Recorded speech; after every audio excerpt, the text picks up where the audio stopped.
खरं तर या ठिकाणी गोड अशी साथ दिली. तुमच्या सगळ्यांचे विशेष आभार. तुम्ही सुद्धा माझी कटकट बडबड 2-2.5 तास ऐकली. तुमच्या सगळ्यांचे विशेष आभार व्यक्त करतोय.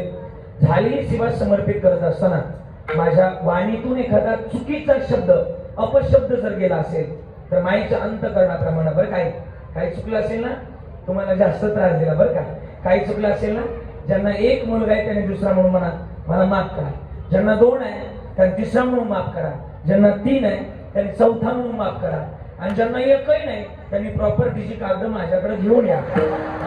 त्याची काय गरज नाही. माझा बाप श्रीमंत आहे. माझा बाप श्रीमंत आहे. किती श्रीमंत आहे माहिती का? आळंदीला जर कधी गेला तर माझ्या बाप्पाच्या दारातच सोन्याचा पिंपळ आहे. दयाची द्वारी सोन्याचा पिंपळ. बाप एवढा श्रीमंत आहे तर लेकरं का नसणार? लेकरच एवढी श्रीमंत आहे तर हिंजवडीवाले का नसणार? हिंजवडीवाले